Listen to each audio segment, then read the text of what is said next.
I love fantasy, but science fiction is always going to hold the closest place in my heart. For a while, it took me a bit to admit that I even liked science fiction. I'm not sure if it's something that I internalized that, and it sounds silly vocalizing it, I think, but I'm not sure if I thought that as a woman, I wasn't allowed to like science fiction or I wasn't smart enough. And this doesn't necessarily coincide with being a woman. Sometimes I felt like I wasn't smart enough to like science fiction. And it took me a while to realize that there's so many different types of science fiction stories, right? So there's like hard science fiction, which maybe I don't gravitate towards. There's more of your pop science fiction, or I don't know. I think once I realized that all of my favorite books were science fiction, I determined that I do indeed like science fiction. Crazy, crazy thought. And the book that made me realize that is actually in this stack that I want to go through today.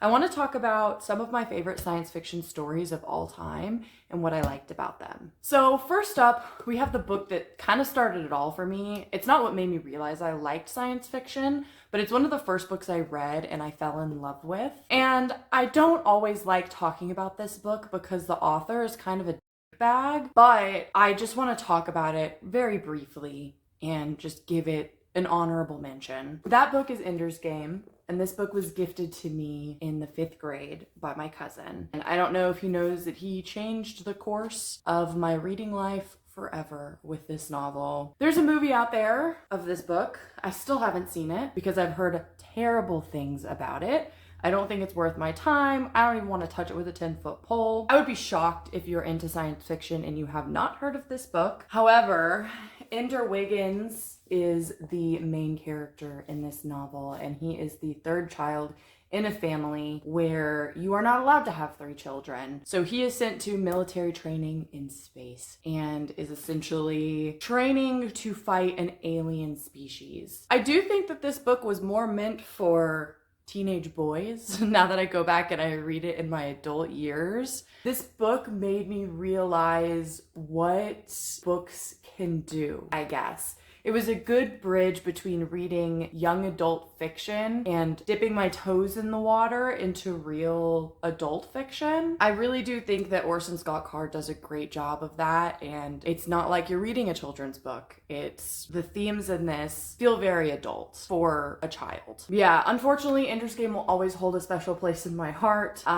When I was younger, I went through the series, and I'm interested to go through it again with an adult lens, a more scrutinizing look at the series. Okay, next up we have The Long Way to a Small Angry Planet by Becky Chambers. This is another one that was a little bit transformative for me, and that I didn't know that science fiction could be so cozy. It's truly just a group of people or beings from different walks of life and different planets all come together on this spaceship to go on a very long journey. They're getting to know one another, they're forming relationships with each other. Becky Chambers does such a good job at relationship building, and I think that's kind of what she's known for. She can really make you fall in love with a character, and I'm tearing up just thinking about this book because all of her books bring such an emotional reaction from me. I think because it feels very personal in that relationships and friendships are something that you make for yourself. It's not something that is handed to you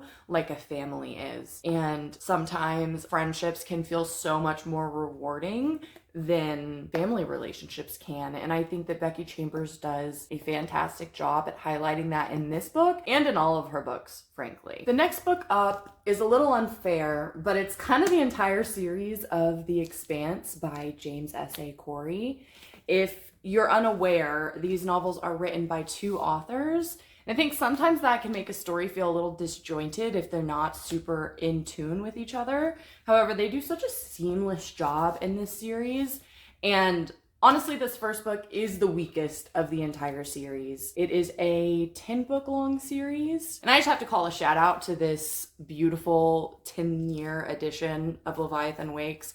I've never seen a book with hot pink pages before. It kind of hurts my eyes sometimes because it's so fluorescent and highlighter pink. Each book in this series follows the same structure. So every chapter is about 10 pages. Every book is about the same length, which is about 500 to 600 pages long. So it was really nice picking up one of these books and knowing exactly what I was getting into when I was reading it. Each book is its own contained story until it kind of gets involved with the overarching story following all of the books to tie them together. I think I just love a character-driven story, and these aren't necessarily character-driven. There's a lot of plot that happens in here. However, the characters in these books are also very good, and you start hearing from their perspective. I believe in book 3 or 4, up until that point, you're only really hearing from the main character, Jim Holden, which is a great character, but it was really a fun surprise when you get to that and you start hearing from other people's point of views. I really loved this series. I think I finished it about 2 years ago, and I would be very interested in going back and reading through them. Also, I've seen a little bit of the TV show, not too much, but a little bit, and it was good. Sometimes it can be hard for me to watch an entire TV show when I've already read the books, so like I already know what happens, so what's the point? But anyway, highly recommend The Expanse. The next book we have is Children of Time by Adrian Chaikovsky. Children of Time was, I feel like I don't even have words for this book. This book really surprised me. I wasn't expecting to enjoy it as much as I did. However, it's a book on such a massive scale. Essentially, it explores the idea of evolution in different forms of beings. So in this book, it's about spiders, and if spiders had become sentient and had evolved similar to how humans evolved. This book takes the course over thousands of years. Am I exaggerating here? I might be exaggerating, but I'm pretty sure it's thousands of years because obviously evolution takes a very long time. So it also talks about humans and who this new earth really belongs to. Sometimes it takes me a little bit to understand what I'm reading, and I think that's normal, but I don't think it was until like page 50 or 100 where I was like, oh my God. These aren't just spiders. These are like massive spiders. And that terrified me and kind of gave me the heebie-jeebies. I'm not an arachnophobe by no means, but it's still like just the thought of spiders being as smart and sentient as humans. Not saying they're not. I actually don't know how smart spiders are. But being able to like talk and communicate and build a society on the scale of humans was a horrifying thing to explore. Truly, truly unique. I haven't read any other Adrian Chaikovsky books yet. I have a couple on my shelf. I just haven't really gotten around to them. But I am interested in reading more from this author and exploring more of his ideas because clearly he's got something going on up there. And then y'all, I saved the best for last. This is the book that I finished. I remember making a post about this book and I was like, I'm not really a science fiction girly, but I'm gonna give this 5 out of 5 stars. And I think after I posted that, I sat with that thought and I was like, that's a damn lie. I am a science fiction girly. This book was incredible. And that book is Hyperion by Dan Simmons. I had this on my shelf, not this copy, because this is the beautiful broken binding edition. When I tell you I am collecting these Hyperion copies like no other because it doesn't feel like there's very many of them. And I say I'm copying them like no other. This is only my 3rd copy of Hyperion. And I obviously have to show, this is the other cover that came with this Hyperion copy, which is beautiful. I just love the original copy so much. It's so pretty.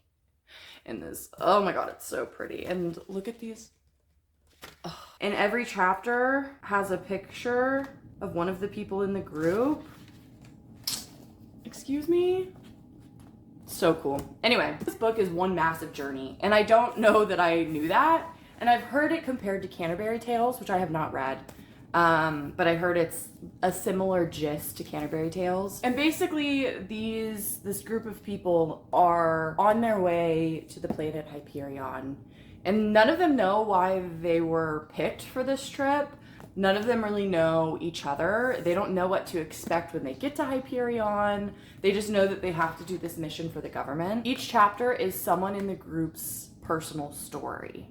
And it kind of starts to explain why they might have been chosen for this trip, what benefits they bring to the challenges happening on Hyperion. And some of the stories in here are so gut-wrenching. It makes me want to hurl. I have only read this book once, and I'm thinking that I am due for a reread. I cannot recommend this book enough. It is recommended for a reason. If you like science fiction, even if you don't like science fiction, Hyperion is such a beautiful and fantastic story. I've also read The Fall of Hyperion, and it was very good. I didn't like it quite as much as Hyperion, so I haven't read, what is it, Endymion? I haven't read that story yet. I've heard that past the first 3 you shouldn't really bother, but this book is wow. I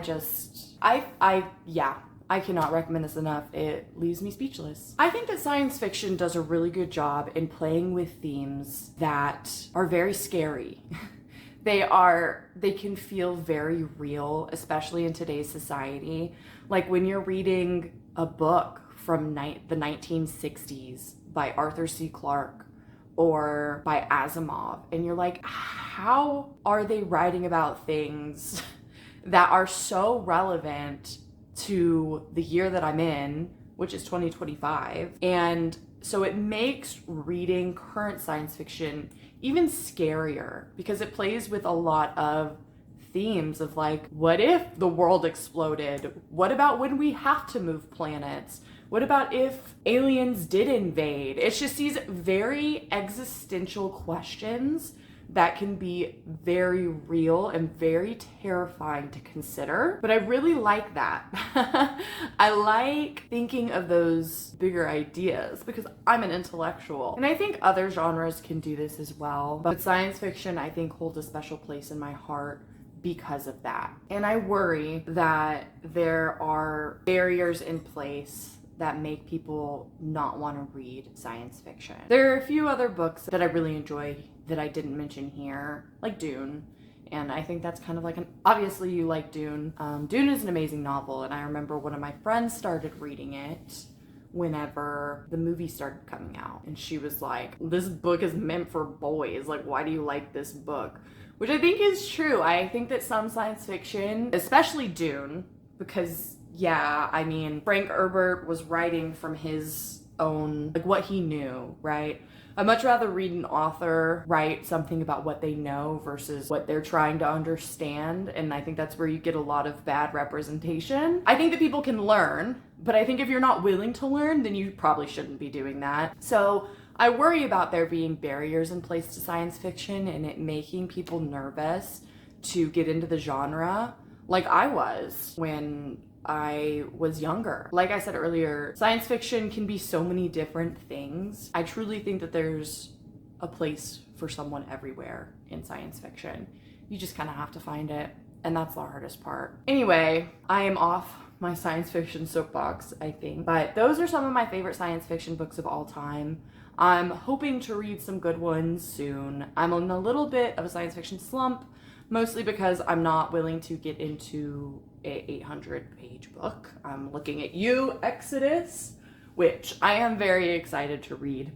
There are some science fiction books that I'm looking forward to, but right now fantasy feels a little bit easier on my mental. So that's what I've been focusing on. But if you have some good science fiction recommendations, I would love to hear about them because I am always looking for more. So thanks for watching.